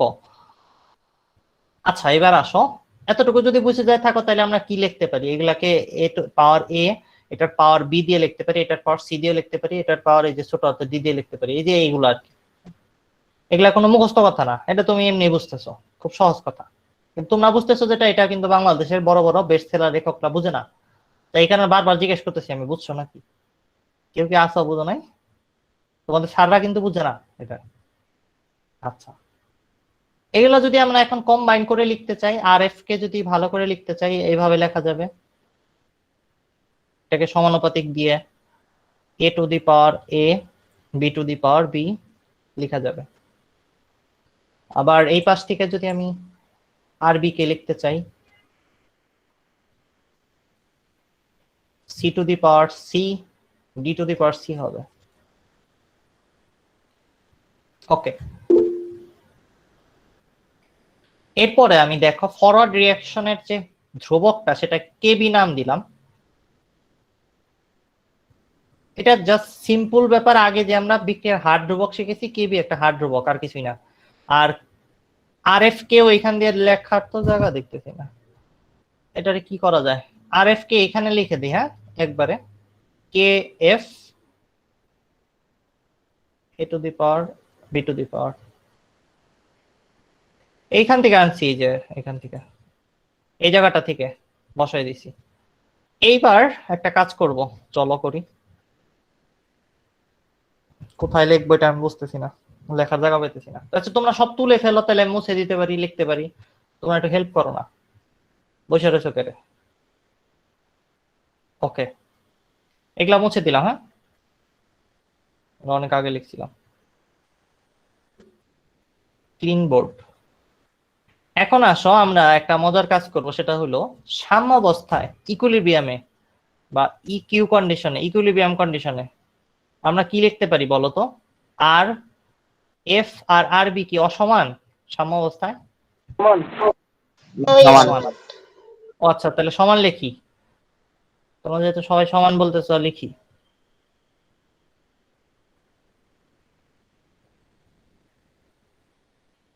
এরপরে জাস্ট বসাই দিচ্ছি যা আছে এখান থেকে, এইখান থেকে আর এখান থেকে মানগুলা বসাই দিচ্ছি, C to the power C, D to the power D. আচ্ছা, যেহেতু এটা দুইটা সমান, তাহলে আমরা আরেকটা কথা বলতে পারি, এই দুইটা জিনিস কি ধ্রুবক, আলাদা আলাদা ভাবে ধ্রুবক। এখন যদি আমরা এটাকে একটু এইভাবে চিন্তা করি যে অনুপাত বের করে ফেলি, K F divided by K B কত আসে সেটা একটু দেখি। K F divided by K B আসতেছে সি পাওয়ার সি, ডি তার power D divided by A এর ঘনমাত্রা তার পাওয়ার এ, বি এর ঘনমাত্রা তার পাওয়ারটা বি। এই যে দুইটা ধ্রুবকের অনুপাত সাম্যাবস্থায়, অনুপাতটা তো ধ্রুবকই থাকবে। এই পুরো ধ্রুবকটাকে, এই পুরো জিনিসটাকে আরেকটা ধ্রুবক হিসেবে প্রকাশ করতে পারি, যেটাকে আমরা বলতে পারি কে সি। কারণ কি, সি মানে কনসেন্ট্রেশন বা ঘনমাত্রা। ঘনমাত্রা দ্বারা এই ধ্রুবকটার অনুপাত প্রকাশ পাচ্ছে, এই কারণে আমরা সাম্যাবস্থায়, একটু আগের মানে নর্মাল ধ্রুবক আর এটার পার্থক্যটা কোথায় খেয়াল করো, খুব ভালো করে খেয়াল করো। এইখানে আমরা যে ধ্রুবক দিচ্ছিলাম, এটা সাম্যাবস্থার উপর নির্ভর করে না, যে কোনো অবস্থা হইতে পারে। কে বি আর কি নর্মাল একটা ধ্রুবক, আর এর সাথে সি কে সমান করার জন্য একটা ধ্রুবক। কে যেটা, এটা সেই আগের হার ধ্রুবকই বলা যেতে পারে, কিন্তু এটাকে সাম্য ধ্রুবক বলা যাবে না। সাম্য ধ্রুবক তখনই বলা যাবে যখন তুমি এই দুটাকে এইভাবে সমান করলা। এইভাবে সমান লেখা মানে ওটা সাম্যাবস্থায় বা ইকুইলিব্রিয়াম কন্ডিশনে অ্যাপ্লাই করা হচ্ছে। ইকুইলিব্রিয়াম কন্ডিশনে যখন তুমি এই ধ্রুবকের অনুপাত বা রেশিও নিলা, তখন যে ধ্রুবকটা পাচ্ছ এটাকে সাম্য ধ্রুবক বলা যাবে। আগে কে বি আর কে এফ কিন্তু সাম্য ধ্রুবক ছিল না, ওটাকে কে সি বলবো না। তাইলে এখন কে সি কাকে বলে সেটাকে যদি সিম্পলি জিজ্ঞেস করা হয়, বলবা যে সাম্যাবস্থায় বিক্রিয়ার হার ধ্রুবকের অনুপাতই হইল, বা বিক্রিয়ার ঘনমাত্রার সাপেক্ষে সাম্যাবস্থায়, এই যে ঘনমাত্রা দেখতেছো, ঘনমাত্রার সাপেক্ষে সাম্যাবস্থায় বিক্রিয়ার হার ধ্রুবককে যেটা দ্বারা প্রকাশ করা হয়, সেটাকেই আমরা বলতেছি কে সি বা ঘনমাত্রার সাপেক্ষে সাম্য ধ্রুবক। কেসি কাকে বলে বুঝছো বাচ্চারা? জি ভাইয়া। ওকে, অনেক বুঝতে পেরেছি। ওকে, খুবই সিম্পল ব্যাপার। এটা যদি বুঝে যায় থাকি তাহলে আর আসলে কিছু বোঝার নাই। নেক্সট, আচ্ছা এটাকে একটু একটু আরেকটু বোঝানো লাগবে, একটু সামনে যেয়ে দেখি। ধরো কেসি আমরা যদি দেখতে চাই, কেসি কিভাবে কিরকম হয় আর কি দেখতে। কেসি বের করতে চাচ্ছি সামথিং, মনে করো দুইটা এ আছে, A2 আছে, তিনটা B2 আছে, সেটা রিয়াকশন করতেছে, সামথিং 5টা C2 উৎপন্ন হইতেছে, 7টা D2 উৎপন্ন হইতেছে। এখন এটার কেসি কে লিখতে চাচ্ছি, কিভাবে লিখতে হবে একটু দেখো। A2 এর ঘনমাত্রা বের করে আনতে হবে, তার পাওয়ার হয়ে যাবে 2, সরি উল্টা লিখতেছি আমি, উপরে যাবে এইটা উৎপাদনটা। মানে মানে প্রোডাক্টটা উপরে যাবে, আর বিক্রিয়ক গুলো নিচে চলে আসবে, রিয়াক্টেন্ট গুলো নিচে চলে আসবে। ভাইয়া সি এর উপরে 5 হবে না? হ্যাঁ হবে হয়তো, এর উপরে 5 হবে। হ্যাঁ, আমি যে আগেরটাই রেখে দিছি, মোছা হয় না, দাঁড়াও। এই যে এই 5, এই 5, এই 3 আর এই 2 এখানে চলে আসছে। এই হলো কেসি বের করার নরমাল একটা উপায়। আমরা যদি কেপি বের করতাম একই রকম আসতো, কিন্তু শুধু এগুলা ঘনমাত্রা হয়ে যেত। এই জিনিসগুলা ঘনমাত্রার পরিবর্তে আংশিক চাপ দিয়ে প্রকাশ করতে হতো। কেপি আসলে কেসির মতোই সিম্পল ব্যাপার, শুধু এখানে আমরা আংশিক চাপ লিখতাম, পি লিখতাম, আবারও উল্টা লিখে ফেলছি, C2 ও D2। আচ্ছা এগুলো একটু মুছে লিখি ভালো করে। ওকে, মুছেই ফেলছি একবারে। সো কি জানা ছিল, সামথিং 2A2 3B2, আর নতুন একটা কিছু লিখি, সমস্যা কি, 5C2 7D2। Okay, so P of C2 এটার পাওয়ার হয়ে যেত 5, P অফ D2 এটার পাওয়ার হয়ে যেত 7, ডিভাইড করে দিতে হইতো আংশিক চাপ কার আংশিক চাপ A এর, এবং আংশিক চাপ কার আংশিক চাপ B এর, মানে B2, সেটার পাওয়ার হয়ে যেত 3। এটা হইলো তখন কেপি হইতো, মানে আংশিক চাপের সাপেক্ষে একই জিনিসই, কেসিতে যা করতেছো কেপিতেও আসল তাই করতেছো, কিন্তু আগের বার কেসিতে আমরা শুধু ঘনমাত্রা নিয়ে কাজ করব, আর কেপিতে আংশিক চাপ নিয়ে কাজ করব। দুইটা দেখতে একই রকম, কাজও একই রকম। তো এটাকে আরো সিম্পলিফাইড ওয়েতে যদি আমি বলি, তাহলে বলা উচিত যে, কি বলা উচিত বলতো? আচ্ছা আমি একটা কথা কি লিখছিলাম, হ্যাঁ এই যেভাবে বলা উচিত, দুটাকে সমান করে, এই যে আমি তো এগুলা ডিজাইন করাই ছিল, সব দেখাই দিলাম, এই যে দেখো এইভাবে আমরা চাইলে লিখতে পারি। কেসি মূলত প্রোডাক্ট, মানে এইখানে যা থাকবে সেগুলোর ঘনমাত্রা উপরে বসাবা, নিচে বসাবা বামের জিনিসের ঘনমাত্রা, তাহলে বলতে পারো এটা ডানের পাওয়ার এবং বামের পাওয়ার ম্যাচ করে করে বসে কেসি বের করবা। এই একই জিনিস আমরা যদি আংশিক চাপ দিয়ে লিখতাম তাহলে সেটা কেপি হয়ে যেত। তো ঘনমাত্রার সাপেক্ষে লিখলে কেসি, আংশিক চাপের সাপেক্ষে লিখলে কেপি, সহজ কথা। এখন তোমাদের কালকে ক্লাসের জন্য একটা জিনিস লাগবে, কেসি কেপি কি এটা বুঝে গেছি, কেউ কি আছো বুঝো নাই? ভাই আংশিক চাপ সম্পর্কে একটু করেন, আলোচনা করেন।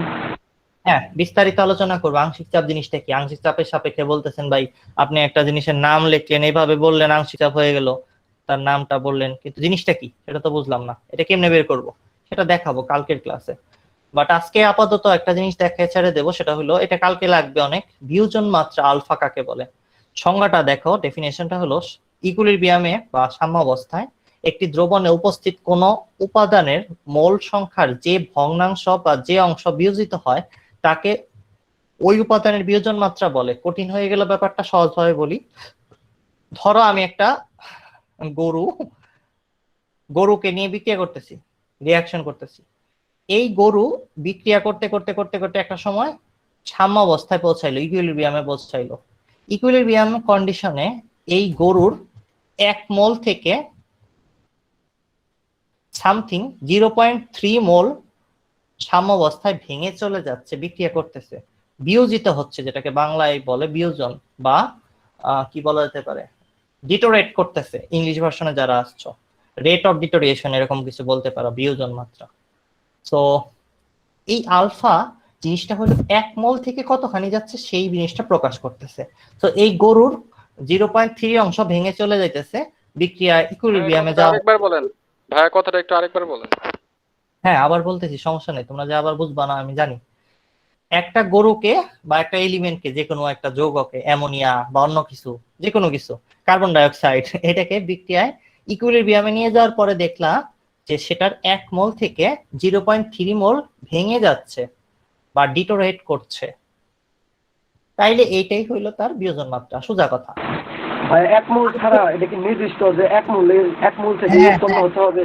হ্যাঁ হ্যাঁ, এবার দেখো ভাই সংখ্যার মধ্যে তো কোনো 1 মোল থেকে বলা উল্লেখ নাই যে উপাদানের মূল সংখ্যা হচ্ছে ভগ্নাংশ বিয়োজিত হয় তাকে উপাদানের বিয়োজন মাত্রা বলে। তাহলে এখানে কি 1 মোল উল্লেখ করা লাগে? হ্যাঁ, উপাদান যখন তোমাকে ভগ্নাংশ বলা হয় তখন এটা পার্সেন্টেজে বা 1 মোলের সাপেক্ষে নির্ণয় করা হয়। এই কারণে এই যে সংজ্ঞাটা তোমাদের অনেক বই লেখা থাকে, এটা আমার পছন্দ না। এটা আসলে আমি একদমই পছন্দ করি না, যেটা সংজ্ঞাটা লেখা রয়েছে বইয়ে আছে বলে তোমাদের আমি লিখে দিছি, বাট আমি যেটা বুঝাইতেছি ওইটা বুঝো, তাইলেই বুঝে যাবা। উপাদানের মোল সংখ্যার ভগ্নাংশ বলছে না, তাইলে আসলে 1 মোল থেকে বের হইতেছে। ভগ্নাংশ জিনিসটা কখন বের হয় তুমি এখনই বুঝতে পারবা। দেখো ধরো 2 মোল থেকে ভাঙে গেছে হইলো সামথিং 1 মোল, তাইলে 1 মোল থেকে কতখানি ভাঙতেছে সাম্য অবস্থায় যায়? হাফ মোল। এই যে একটা ভগ্নাংশ 0.5, সেইটাই আসলে কি 1 এর সাপেক্ষে বাইরেছে না? নাহলে ভগ্নাংশ আসার কথা ছিল? বুঝা বলো। হ্যাঁ ঠিক আছে, বুঝতে পারছি ভাইয়া। আচ্ছা, এই বইয়ের কথা পেজ দিয়ে লেখে, এই কারণে আমি এইভাবে লিখি না। আমি বিয়োজন মাত্রার সংজ্ঞা কি লিখি জানো? এই যে আমি লিখে দিচ্ছি, নিচে সবাই লিখে নাও। বিয়োজন মাত্রা হলো আমার কাছে খুবই সহজ স্বাভাবিক একটা জিনিস। সাম্য অবস্থায় কোন কিছুর 1 মোল থেকে যতটুকু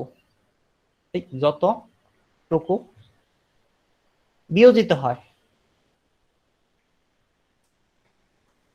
শেষ। এটাই হলো বিয়োজন মাত্রা, আর কোনো কথা নাই।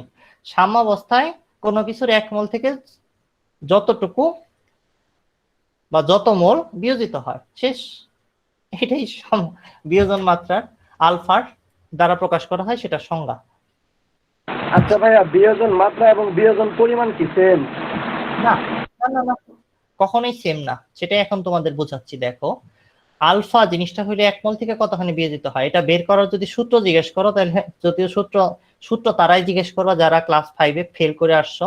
ঐকিক বুঝো না, মানে একটু আগে যেটা করলাম ঐকিক করলাম, 2টাতে ভাঙে একটা, একে কত, এটা যারা বুঝো না তাদের জন্য সূত্র আছে যে যতখানি ভেঙে যায় বিয়োজনের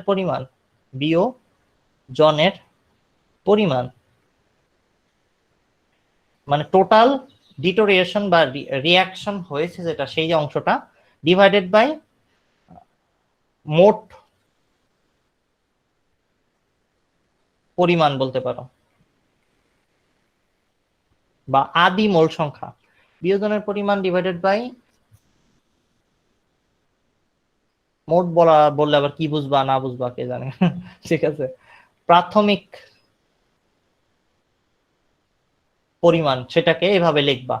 এখন দেখো বিয়োজনের পরিমাণ ব্যাপারটা একটু বুঝিয়ে বলি। 3 মোল ছিল, সেটার থেকে সাম্য অবস্থায় যাওয়াতে কোন একটা কিছু 2 মোল করে ভাঙে যাচ্ছে, তাহলে 1 মোল থেকে কতখানি ভাঙে সেটাই হলো কি বলো? 1 মোল থেকে যেটা ভাঙে সেটা কি? বিয়োজন মাত্রা। তাইলে এটাই হলো আলফা। কিন্তু ওই যে অনেকে আবার ক্লাস 5-এ আমরা ফেল করে আসছিলাম, তাদের জন্য এভাবে চিন্তা করতে হবে। প্রাথমিক অবস্থায় ছিল কতটুকু? 3। সাম্য অবস্থায় ভাঙা যায় কতখানি, বিয়োজিত হয়, বিয়োজনের পরিমাণ কতখানি? 2। 3/2, এটা হলো আলফা। এভাবে সূত্র অ্যাপ্লাই করে তারা মুখস্থ করতে পারো। যারা ক্লাস 5-এ পাস করো নাই বা ঐকিক জীবনে করো নাই, ঐকিক যারা ইংলিশ ভার্সনে আছো তারা চিনো না হয়তো, ইউনিটারি মেথড যারা করো নাই, ঠিক আছে, ইউনিটারি মেথডে যারা ফেল করে আসছো ক্লাস 5-এ, তাদের জন্য এই সূত্রটা বিয়োজন মাত্রা বের করার জন্য। এখন একটু চিন্তা করে বলো তো, বিয়োজনের পরিমাণ হলো এখানে 2, মানে টোটাল 2 বিয়োজিত হইতেছে, আর বিয়োজন মাত্রা 2/3, তো দুইটা কি সেম? আমাকে বলো, কে যেন জিজ্ঞেস করলো। ভাইয়া মানে 3 থেকে 2 উৎপন্ন হয়েছে, মানে 3 মোল থেকে 2 মোল উৎপন্ন হচ্ছে, এটা হচ্ছে বিয়োজনের পরিমাণ। আবার 1 মোল থেকে যে 2/3 উৎপন্ন হয়েছে, এটা হচ্ছে বিয়োজন মাত্রা। বুঝতে পারছি? হ্যাঁ হ্যাঁ হ্যাঁ, এক্স্যাক্টলি। আসলে কতখানি বিয়োজিত হয়েছে সেটা যদি, এটাকে যদি এ বলো, তাহলে এ ইন্টু আলফা হইল বিয়োজনের পরিমাণ এক্স, আর আলফা হইল বিয়োজন মাত্রা। এই হলো ফর্মুলা। যারা আবার বাংলা বোঝে না তাদের জন্য এইটা ঠিক আছে। আচ্ছা, আর কিছু আসলে বলতে চাইতেছি না, বাচ্চারা অনেক পড়াশোনা করছে। তো ভাই ভাই গুড নাইট, ভালো থাকো সবাই। কারো কোনো প্রশ্ন ভাই আছে? একটু গল্প করেন, ভাই একটু গল্প করেন 5 মিনিট। আচ্ছা, গল্প করতেছি, তারা কি নিয়ে গল্প করবো তোমাদের সাথে বলো? আচ্ছা রেকর্ডিং অফ করে দেন। আচ্ছা, রেকর্ডিং অফ করে দেবো কেন? গল্পের কি কোনো দাম নাই পৃথিবীতে?